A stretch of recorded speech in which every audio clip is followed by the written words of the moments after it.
সুপ্রিয় শিক্ষার্থী, করোনার ভিতর আমরা সবাই যখন গৃহবন্দী, ঠিক তার ভিতর দিয়েই আমাদের একটি ধর্মীয় বড় উৎসব আমরা উদযাপন করলাম। অত্যন্ত সচেতন এবং স্বাস্থ্যবিধি অনুসরণ করে। আশা করি তোমরাও স্বাস্থ্যবিধি অনুসরণ করে যার যার অবস্থানে থেকে ঈদ উদযাপন করেছো। তো সবাইকে ঈদের শুভেচ্ছা, ঈদ মোবারক। আশা করি বই খাতা কলম নিয়ে তোমরা আমার এই ক্লাসটি উপভোগ করছো। আমি তোমাদের আজকে ঈদের পরে আজকে আমার প্রথম ক্লাস। সবাইকে স্বাগত জানাচ্ছি। আমি মোহাম্মদ ফরিদুল ইসলাম মোল্লা, সহকারী শিক্ষক আইসিটি। তোমরা আমার সাথে এই মোবাইল নাম্বারে অথবা এই ইমেইল অ্যাড্রেসে যে কোনো প্রয়োজনে যোগাযোগ করতে পারো। আমি অবশ্যই তোমাদের সাথে থাকবো ইনশাল্লাহ। আজকে আমি অষ্টম শ্রেণীর তথ্য যোগাযোগ প্রযুক্তির প্রথম অধ্যায় থেকে তোমাদের সাথে শেয়ার করব। আশা করি তোমরা উপকৃত হবে। সুপ্রিয় শিক্ষার্থীবৃন্দ, একটি ছবি লক্ষ্য করো এবং অত্যন্ত মনোযোগের সাথে ছবিটি দেখো। ছবিটি দেখে কি তোমাদের কোনো উপলব্ধি হচ্ছে? এটা কিসের ছবি? এখানে কি করা হচ্ছে? কি কি ব্যবহার করা হচ্ছে? এটা একটা দোকান। দোকানে মালামালের পাশাপাশি হিসাব নিকাশের জন্য কি ব্যবহার করা হচ্ছে? আইসিটি যন্ত্রপাতি ব্যবহার করা হচ্ছে। তাহলে আমাদের আজকের আলোচ্য বিষয় ব্যবসায় তথ্য যোগাযোগ প্রযুক্তির গুরুত্ব। আমরা কোনো জিনিসের গুরুত্ব তখন উপলব্ধি করতে পারি যখন ওই জিনিসটা আমরা ব্যাপক মাত্রায় ব্যবহার করি এবং ওই জিনিসটা ছাড়া আমরা এক মুহূর্ত চলতে পারি না। তখনই আমরা তার গুরুত্ব উপলব্ধি করি। তার আগে কিন্তু আমরা এই গুরুত্বগুলো উপলব্ধি করতে পারি না। মনে করো একজন দোকানদার, সে ব্যবসা বাণিজ্য করছে, এখন তার কাছে একটা মোবাইল ফোন নেই, অথবা হিসাব নিকাশ করার জন্য ক্যালকুলেটর নেই, অথবা ডিজিটাল স্কেল নেই, দাঁড়িপাল্লা নেই, তাহলে সে কি পণ্য মেপে দিতে পারবে না, হিসাব নিকাশ করতে পারবে না, সে খুব অসুবিধায় পড়বে। তখনই আমরা এই আইসিটি যন্ত্রপাতির গুরুত্ব উপলব্ধি করতে পারি। তো এর গুরুত্ব বর্ণনা করে শেষ করা যাবে না। সুপ্রিয় শিক্ষার্থীবৃন্দ,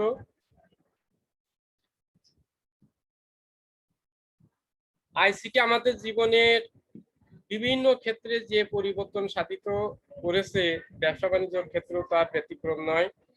ব্যবসা বাণিজ্যের ক্ষেত্রেও আমূল পরিবর্তনের সূচনা করেছে এই আইসিটি যন্ত্রপাতি। যে কোনো ব্যবসার মূল উদ্দেশ্য থাকে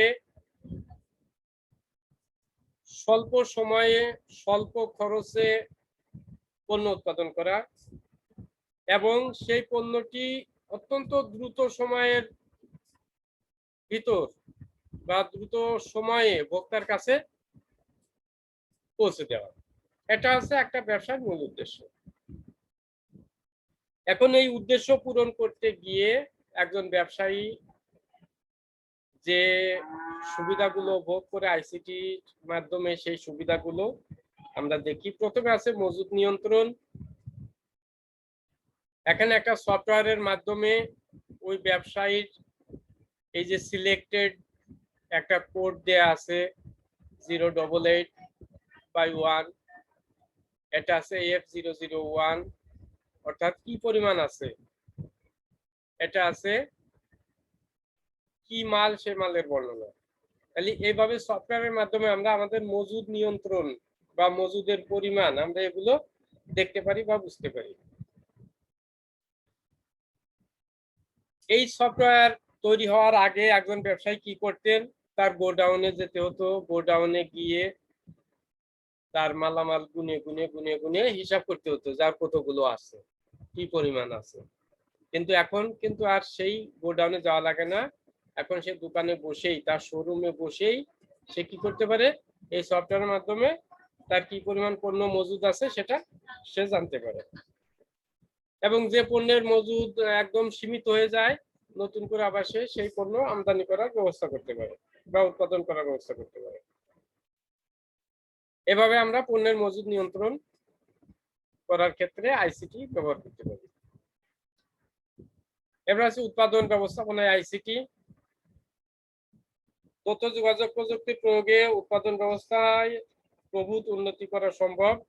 উৎপাদন স্বয়ংক্রিয়করণ সহ আইসিটি নিয়ন্ত্রিত বিভিন্ন যন্ত্রপাতি ব্যবহার করা হলে কম সময়ে অধিক উৎপাদন করা যায়, তখন উৎপাদনের খরচ হ্রাস পায়। তাছাড়া কর্মীর ব্যবস্থাপনায় তথ্য প্রযুক্তির প্রয়োগ উৎপাদনে গতিশীলতা আনতে সক্ষম হয়। সুপ্রিয় শিক্ষার্থীবৃন্দ, উৎপাদনের ব্যবস্থাপনায় একটা সার্বিক বিষয়, এখানে হিসাব নিকাশ জড়িত থাকে। তো আগে হিসাব নিকাশ করতে অনেক জটিল পন্থা অবলম্বন করতে হতো, কিন্তু পরবর্তীতে আস্তে আস্তে এই হিসাব নিকাশ আইসিটি যন্ত্র আবিষ্কারের ফলে সহজ হয়ে গেছে। পাশাপাশি দেখো, এটা একটা প্রাচীন গণনা যন্ত্র পদ্ধতি, এটা আছে ক্যালকুলেটর, এটা আছে ল্যাপটপ। একটা বিশেষ সফটওয়্যারের মাধ্যমে হিসাব নিকাশ রাখা হয়। কোন কর্মী কয় ঘন্টা কাজ করলো, কার কি পরিমাণ বেতন, কে কত টাকা পাবে, ইত্যাদি ইত্যাদি ব্যবস্থাপনা এর ভিতর অন্তর্ভুক্ত। এরপর আসছে কি বিপণন। বিপণন মানে কি? বিপণন মানে পৌঁছে দেওয়া। বিভিন্ন দোকানে পণ্যের অর্ডার ডেলিভারির মাধ্যমে ব্যবস্থা করা হয়, যে তারপরে মার্কেটিং করার জন্য যে পথগুলো ব্যবহার করা হয় সেগুলো হলো বিপণন। এবং তার কি কি মাল আছে সেগুলো অন্যের সামনে উপস্থাপন করা ইত্যাদি ক্ষেত্রগুলো হলো বিপণন।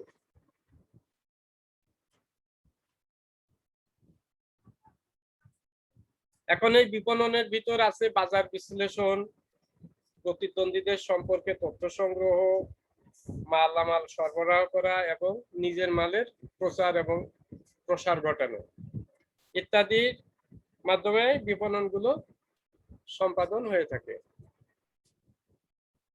বিক্রয় ব্যবস্থাপনা ও হিসাবে আইসিটি সফল ব্যবহার করা হয়। বিক্রয় ব্যবস্থাপনা ও হিসাবে আইসিটি সফল ব্যবহার করা হয়।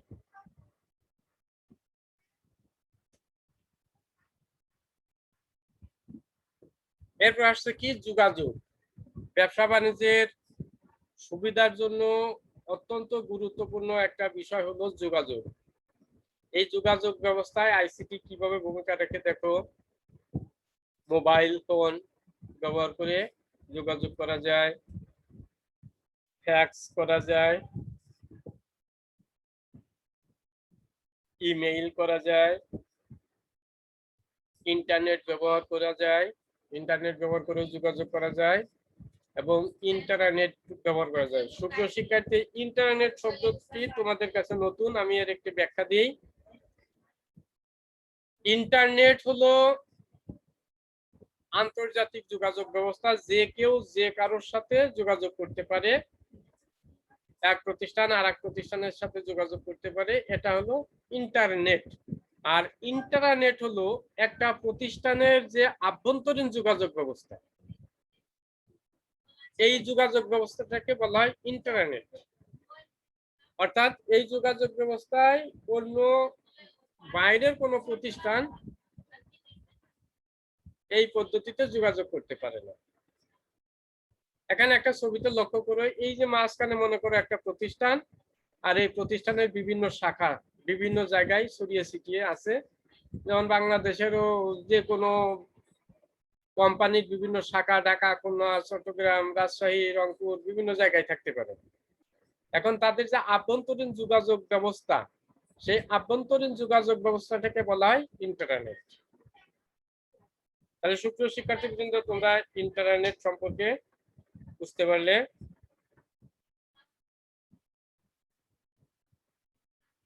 এবার তোমাদের জন্য একটা কাজ, সুপ্রিয় শিক্ষার্থী, ছবিটি লক্ষ্য করো। এখানে কি হচ্ছে? কাজটি হলো তুমি বা তোমার পরিবার যোগাযোগ করতে আইসিটির কি কি সুবিধা ব্যবহার করেছো তার একটি তালিকা তৈরি করো।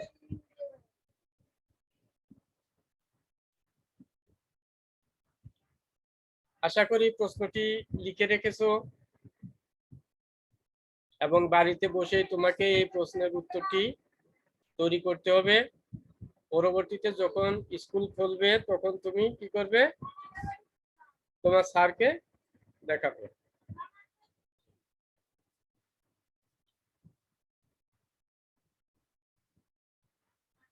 বিপণন, বিপণনের ভিতর কি আছে দেখো? বাজার বিশ্লেষণ, অর্থাৎ কোনো পণ্য উৎপাদন করতে হলে সেই পণ্যের চাহিদা মার্কেটে কেমন আছে, পণ্যটি কি পরিমাণ চলবে, কে কেমন ব্যবহার করবে, এগুলো বিশ্লেষণ করেই কেবল পণ্য উৎপাদন করলে সে সফল হবে, তা না হলে কি হবে? সফল হতে পারবে না। এমন একটি পণ্য উৎপাদন করলো যে পণ্যের চাহিদা মার্কেটে নেই, তাহলে লস হবে। এই জন্য বিপণনের প্রথম শর্ত আছে বাজার বিশ্লেষণ, এবং সেই বিশ্লেষণের থেকে চাহিদা নিরূপণ করে পণ্য উৎপাদন করা। এরপর আসছে কি? প্রতিদ্বন্দ্বীদের সম্পর্কে তথ্য সংগ্রহ। মনে করো একই প্রোডাক্ট একাধিক কোম্পানি তৈরি করলো, এখন কোন কোম্পানির প্রোডাক্টের গুণগত মান কেমন, তাদের মার্কেট প্রাইস কেমন, অর্থাৎ দাম কেমন, তার থেকে আমি কত বেশি সুবিধা দিলে কাস্টমার সেই পণ্যগুলো বর্জন করে আমার পণ্য সংগ্রহ করবে, এইগুলোর জন্য আমাদের এই প্রতিদ্বন্দ্বীদের সম্পর্কে তথ্য সংগ্রহ করতে হয়, এবং এটা ব্যবসায়ের একটা অন্যতম কৌশল। কারণ প্রতিদ্বন্দ্বী কোম্পানির প্রোডাক্ট সম্পর্কে যদি তোমার ধারণা না থাকে তাহলে তুমি তোমার পণ্য মার্কেটে চালাতে পারবে না। মনে করো তোমার পণ্যের দাম হলো 6 টাকা, তোমার প্রতিদ্বন্দ্বী কোনো এক কোম্পানি সেটা 5 টাকায় মার্কেটে বিক্রি করছে, তাহলে কেউ 1 টাকা বেশি দিয়ে তোমার পণ্য কিনবে? অবশ্যই কিনবে না। এই জন্য প্রতিদ্বন্দ্বীদের কোম্পানির পণ্য সম্পর্কে তোমার তথ্য সংগ্রহ করতে হবে, তারা কি পরিমাণ পণ্য উৎপাদন করছে, তাদের খরচ কেমন হচ্ছে, তারা মার্কেটে কি দামে বিক্রি করছে, ইত্যাদি ইত্যাদি খোঁজখবর নিয়েই মার্কেটে পণ্য বিপণন করতে হয়। এবার আসছে সরবরাহ। সরবরাহ মানে সাপ্লাই দেয়া, সাপ্লাই হচ্ছে ইংরেজি কথা, সরবরাহ বাংলা কথা। এই সরবরাহের জন্য একদল কর্মী থাকে যারা বিভিন্ন মার্কেটে গিয়ে পণ্যের চাহিদা নিরূপণ করে অর্ডার, দোকানদারদের কাছ থেকে অর্ডার সংগ্রহ করে এবং পরবর্তীতে সেই অর্ডার অনুযায়ী মাল সরবরাহ করে। এক্ষেত্রে জিপিএস বা অনুরূপ ব্যবস্থাটির মাধ্যমে কম খরচে পণ্য সরবরাহের পরিকল্পনা করা যায়। অর্থাৎ কেউ কোনো দোকানদার কি করলো, ইমেইলে বা মোবাইল ফোনের মাধ্যমে পণ্যের অর্ডার দিল, কিন্তু আমি দেখা যাচ্ছে যে সেই জায়গা চিনি না বা জানি না, তাহলে আমি জিপিএস এর সাহায্য নিয়ে সেই দোকানের স্থান চিহ্নিত করতে পারি এবং মালামাল সেখানে পৌঁছে দিতে পারি। এভাবে কম সময়ে এক স্থান থেকে আর এক স্থানে পণ্য সরবরাহ করা সম্ভব। এরপর আসছে প্রচার। প্রচার ছাড়া, পরিচিতি ছাড়া কিন্তু কোনো পণ্যই মানুষের চাহিদা পায় না। মানুষের চাহিদা অর্জন করতে গেলে, চাহিদা পূরণ করতে গেলে সেই পণ্য সম্পর্কে মানুষকে জানাইতে হয়, সেই পণ্যের প্রচার করতে হয়। এই প্রচারের বিভিন্ন মাধ্যম আছে, এখানে তোমরা সেই মাধ্যমগুলো দেখছো। ইন্টারনেটের মাধ্যমে, টুইটারের মাধ্যমে, হোয়াটসঅ্যাপের মাধ্যমে, অর্থাৎ বিভিন্ন সামাজিক যোগাযোগের মাধ্যমে পণ্যের প্রচার করা যায়। আবার এখানে দেখো ইউটিউব, ফেসবুক, স্কাইপি, হোয়াটসঅ্যাপ ইত্যাদি ইত্যাদি আছে, এগুলোর মাধ্যমে করা যায়। আবার রেডিও, টেলিভিশনের মাধ্যমে প্রচার করা যায়। অর্থাৎ বিভিন্ন মাধ্যম আছে প্রচারের জন্য, সেই প্রচারের মাধ্যমেই পণ্য মানুষের দৃষ্টি আকর্ষণ করে এবং মানুষ যখন সেই পণ্যের প্রতি খুশি হয় তখন সেই পণ্য ব্যবহারে আকৃষ্ট হয় এবং বিভিন্ন দোকানে গিয়ে পণ্যটি সংগ্রহ করে। এভাবেই বিপণন ব্যবস্থা সম্পাদিত হয়। সুপ্রিয় শিক্ষার্থী, দলের পরিবর্তে তোমাকে নিজেই আরেকটি কাজ করতে হবে। কাজটি হলো আইসিটি ব্যবসায় ভবিষ্যতে আর কোন কোন ক্ষেত্রে পরিবর্তন আনবে বলে তোমার মনে হয়, একটি তালিকা তৈরি করে রাখবে এবং সেটা কি করবে, যখন স্কুল খুলবে স্যারকে দেখাবে অথবা তোমার বাড়িতে তোমার অভিভাবকদের দেখিয়ে নিতে পারো, অথবা তুমি নিজেই মূল্যায়ন করতে পারো বইয়ের সহযোগিতা নিয়ে।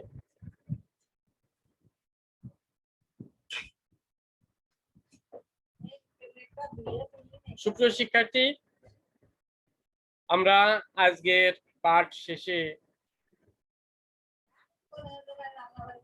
যে শিখন ফল অর্জন করলাম সেটা কতটুকু ফলপ্রসূ হলো সেটা একটু মূল্যায়নের পালা।